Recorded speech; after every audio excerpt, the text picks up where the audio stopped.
Vamos voltar agora a nossa atenção para Brasília, mais especificamente para a situação do senador Marcos Duval. Nessa semana, o Supremo Tribunal Federal abriu uma investigação para apurar as denúncias feitas pelo senador. O Duval acusou o ex-presidente Jair Bolsonaro de coagi-lo a participar de um golpe de Estado, numa reunião que teria envolvido o ex-deputado Daniel Silveira também. Depois, o senador mudou o tom e passou a apresentar outras versões sobre o episódio. Theo Cury acompanha esse assunto e vai trazer os detalhes para a gente. Ô, Theo, uma boa noite para você. Bem, vamos olhar aqui para frente, já que estamos falando de um senador. A Casa Legislativa, o Senado, deve reagir de que forma, hein, Theo? Uma boa noite. Oi, Carol, boa noite para você, uma excelente noite para quem nos acompanha. A primeira consequência para Marcos Duval foi na área política, na área jurídica, com relação à abertura de uma investigação contra ele por falso testemunho, denunciação caluniosa e coação no curso do processo. Uma investigação aberta pelo ministro Alexandre de Moraes do Supremo Tribunal Federal e que é citado por Marcos Duval nessa denúncia que ele fez ao longo dos últimos dias, principalmente de quinta para sexta-feira. Agora, a consequência política pode vir nessa semana com a possibilidade de uma abertura de um processo disciplinar contra ele na Comissão de Ética do Senado Federal, que, em último grau, pode levar à cassação do mandato de senador da República. Ele que é senador da República desde 2018, quando se elegeu, começou a legislatura em 2019, representando o estado do Espírito Santo. Então há uma articulação, há um movimento dos bastidores de senadores para levar esse caso de Marcos Duval ao Conselho de Ética, que em último caso, como eu disse, pode terminar na cassação do mandato dele.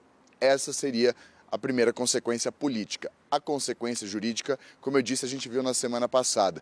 O ministro Alexandre de Moraes, do Supremo Tribunal Federal, determinou então a abertura de uma investigação para apurar os crimes supostamente cometidos por Marcos Duval, de falso testemunho à Polícia Federal, de coação no curso do processo e de denunciação caluniosa por conta das denúncias que ele apresentou. Em um primeiro momento para a revista Veja, na entrevista que ele concedeu, e, num segundo momento, nas entrevistas que ele concedeu a veículos de comunicação, como foi a CNN, em transmissão ao vivo feito pelas redes sociais dele. Ele conta que participou de uma reunião no começo de dezembro de 2022, no Palácio da Alvorada, residência oficial da Presidência da República, com o então presidente da República, Jair Bolsonaro, com o ex-deputado Daniel Silveira, em que ele relata que houve um pedido, uma missão dada pelos dois para que ele grampeasse o ministro do Supremo Tribunal Federal, Alexandre de Moraes, com o objetivo de que, em determinado momento, Moraes admitisse uma suposta extrapolação dos limites dele como ministro do Supremo Tribunal Federal, com o objetivo final de invalidar o resultado da eleição. Alexandre de Moraes, que preside o Tribunal Superior Eleitoral e presidiu durante as eleições do ano passado, com o objetivo final de reverter o resultado das eleições vencidas por Luiz Inácio Lula da Silva, justamente contra Jair Bolsonaro, que era presidente à época e buscava a reeleição. Logo na sequência disso, então, houve uma troca, diferentes versões dadas por ele, as versões se contradiziam entre elas, eram contraditórias as versões e justamente por isso foi aberto no Supremo Tribunal Federal uma investigação, foi aberta essa investigação por determinação do ministro Alexandre de Moraes, que no geral também foi citado por conta dessa reunião no Palácio da Alvorada, de acordo com Marcos Duval. Pois bem, agora é ver como que vai ser ao longo dessa semana a mobilização e o endosso por parte dos senadores para, de fato, abrir um procedimento contra ele na Comissão de Ética do Senado Federal, que, em um último caso, poderia levar à cassação do mandato. Enquanto isso, só para recapitular, na parte do Judiciário, foi aberta uma investigação de ofício, sem uma provocação formal do Ministério Público Federal, da Procuradoria-Geral da República. E qual que é o bastidor? Qual que é a avaliação interna na PGR? De que ainda faltam elementos, que as versões são muito contraditórias entre si, o que o próprio ministro Alexandre de Moraes também concordou ao abrir a investigação.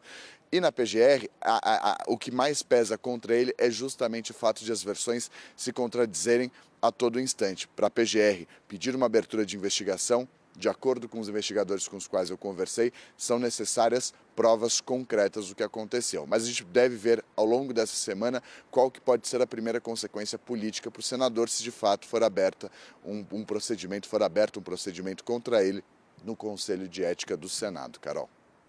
Obrigada, Theo Cury. Daqui a pouquinho a gente volta a conversar, Theo. O Theo trazendo para a gente o que já temos de desdobramento jurídico com relação ao caso Marcos do Val, portanto, investigação aberta no Supremo Tribunal Federal.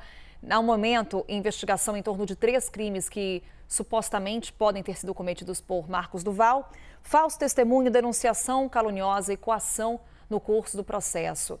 E aí agora ficam os desdobramentos políticos. E é sobre eles que a gente conversa agora com a nossa convidada da edição de hoje do CNN Prime Time, jornalista de política, Dora Kramer.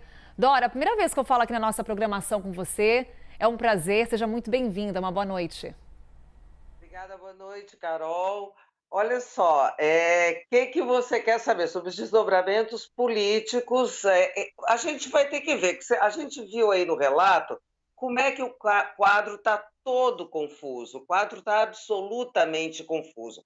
Por exemplo, a abertura de um processo no Conselho de Ética precisa ter, assim, um fato. Ali, do que se cuida no Conselho de Ética? De quebra de decoro. Aonde estaria a quebra de decoro? Se até no campo jurídico também não se sabe direito do que ele vai ser acusado. Então, ainda é complicado, Carol, a gente conseguir estabelecer um caminho, ter muito claro o que vai acontecer. Por enquanto, o que a gente tem o quadro, a semana fechou, ou agora a semana começa, com essa coisa meio em tom de piada, né? Caiu no terreno da galhofa por causa do vai e vem, as várias versões, umas histórias absurdas, o ministro do Supremo falando em golpe Tabajara, Operação Tabajara, enfim, está tudo muito engraçado, só que nada é engraçado nessa história, né? Teve uma hora que com esse vai e vem, eu digo, meu Deus do céu, acho que esse Marcos do Val se arrependeu e está querendo se fazer de louco para essa coisa meio cair nesse terreno, sabe? Do inimputável, fica tudo por isso mesmo. Agora, a gente tem que ver que sejam quais forem as versões, sejam quais tenham sido as motivações, fato é que o que se falou de golpe e se assistimos reações violentas, não só em 8 de janeiro, mas lá em dezembro também, na data da diplomação, não foi brincadeira, né? Então, o fato é que tivemos uma reunião confirmada, parece até, acho que Daniela Lima trouxe uma apuração, né, de que o ex-presidente Jair Bolsonaro falou com aliados que houve a reunião mesmo, mas ele ficou caladinho, com medo de ser grampeado, né, gravado e tal.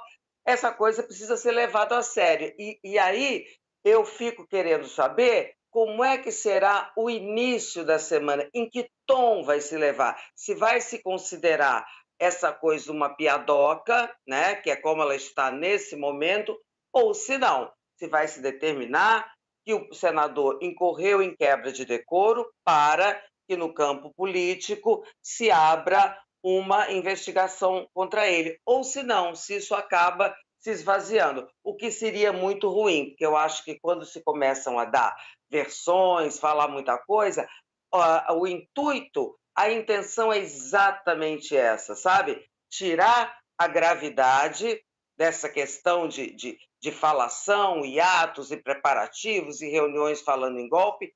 Isso é que é grave, né? A piada tem que ficar de lado.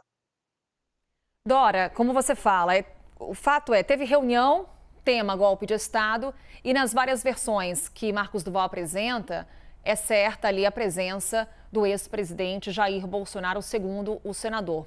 Só que a atuação de Bolsonaro, ela muda. Passa ali de uma coação, primeira versão do senador foi essa, para uma declaração. Segundo o senador, ao final da reunião, depois em uma das versões de Marcos do Val, Bolsonaro diz para ele: vou aguardar a sua resposta. Seja como for, Dora, o nome de Bolsonaro está envolvido. O que isso significa para a política?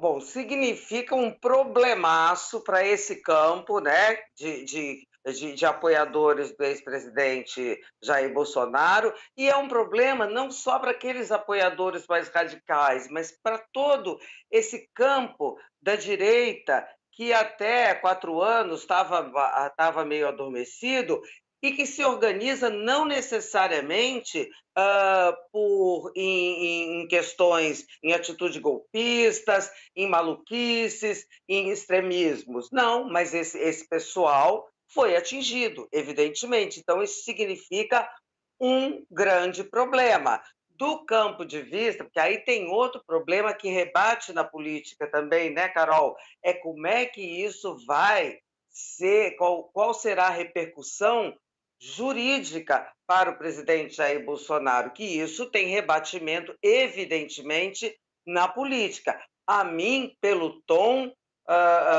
do Supremo Tribunal Federal, pelo tom dos ministros, pelo andar dessa carruagem, pela quantidade de coisas que estão surgindo, ele, Bolsonaro, que até agora tinha um problema, todo mundo concorda, na área eleitoral, com o Tribunal Superior Eleitoral, agora ele passa a ter um problema na área criminal, o que torna uma figura tóxica, né, no campo político. Para te responder qual é o rebatimento na política, tem todo.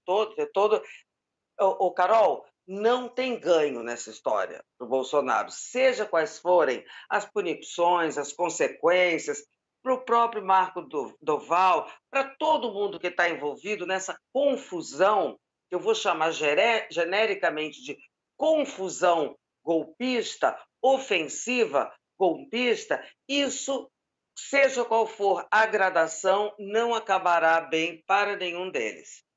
Dora Kramer vai seguir conosco na edição de hoje do CNN Prime Time. Até já, Dora.